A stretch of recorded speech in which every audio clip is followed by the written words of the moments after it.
Earlier today, the Commission alerted the nation to the invasion of our Obingwa local government area office in Abia State by talks during the collation of results for the governorship and state assembly elections.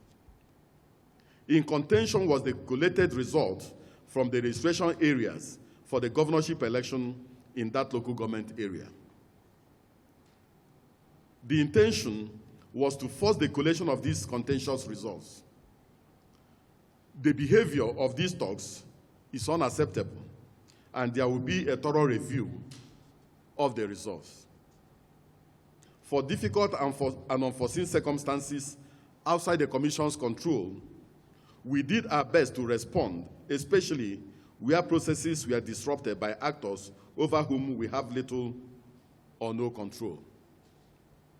Such diabolical behavior did not only affect citizens, but also impacted on the Commission's officials and processes.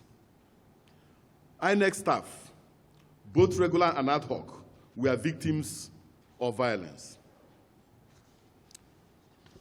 Some of our staff were abducted, some were harassed, some were intimidated, some were hospitalized, and in one case killed. Nevertheless, where we could not deploy to enable citizens to vote, the Commission took decisive action to remobilize to such places to enable citizens to exercise their franchise. Unfortunately, we could not extend the same to areas where voting was disrupted and election materials destroyed. We are keeping our eyes on those areas and will not hesitate to remobilize where the outcome of the election is affected. The Commission did not deploy to 176,846 polling units during the presidential and national assembly election. We explained to Nigerians that there were polling units that had 0 registered voters, and consequently, the Commission deployed to a total of 176,606 polling units. Not only that, there were places where elections did not take place, and there were places where deployment did not take place. So in those areas, you don't expect any result to be uploaded to the Inec result viewing portal for such areas. So the Commission, before we reconfigured the beavers for the governorship and state assembly election, we made sure that every data that was left behind in the beavers relating to the presidential and national assembly election was pushed to the back end for purposes of giving those who want to go to court or giving litigants the opportunity of having the data from the back end of the Commission relating to those who were accredited during the presidential and national assembly elections. So we don't have any data as of today remaining in the beavers. Every data has been pushed to the accreditation back end, and political parties and candidates have been applying for this particular data, and the Commission has been making the accreditation data available to all those who are interested. Of staff abducted.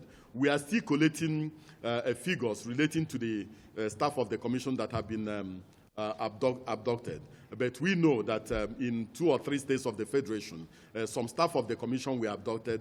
Some of them have been released, and some of them are still facing various degrees of threat in various states of the Federation. I'm sure that by tomorrow, or by the time the collation of results ends, we will have a complete picture of the number of staff abducted and the number that are facing one form of harassment or intimidation.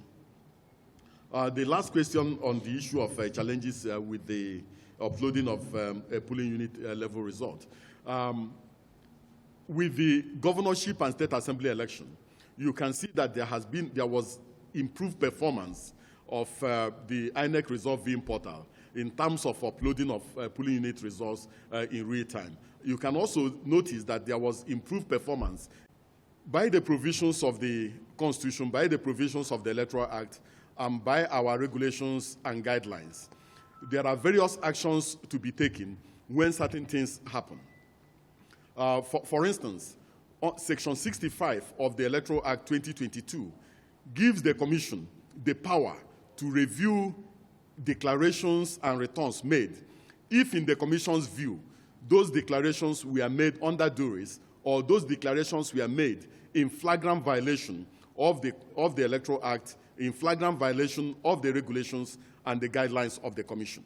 So the Commission has the power to carry out that particular review.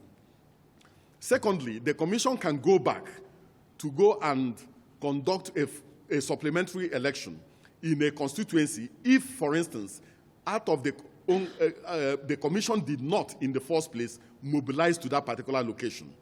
Let me give you a practical example. Yesterday, the Commission could not conduct election at Victoria Garden City in Lagos. That particular election took place today because there was a disagreement between the Commission and the residents in the estate relating to the siting of the polling units. Prior to yesterday, the polling units were located inside the estate itself. But because of issues that arose during the presidential and National Assembly elections, we decided to bring out the polling units out of the estate. So there was a disagreement. So elections did not take place, and we decided that that election should take place today because there was an agreement between the Commission and the residents in that particular estate. Now, if during the conduct of an election has been disrupted in certain places, in some instances, the law and our regulation says that if our processes and our procedures are disrupted, or if there's resistance to the use of the beavers, that we can give 0-0 to that particular polling unit and take it that everybody in that particular polling unit has voted. In some instances, if elections are cancelled in some polling units, and then during the process of collation, we look at the margin of lead, and we believe that the margin of lead, or the collation and returning officer believes that the margin of lead will affect the outcome of the election, we can go back and conduct a supplementary election in those places. So some of the processes and procedures relating to whether we will conduct supplementary election is within the purview of the collation/returning officer to make that declaration. But reviews that are made after declarations and returns are made remains within the ambit of the Commission, and the Commission can do those reviews. So it depends on the circumstances, and also it depends on issues arising from those ones. Now, in relation to Kano, as at now, I don't have information, or we don't have information relating to what is going on in Kano presently.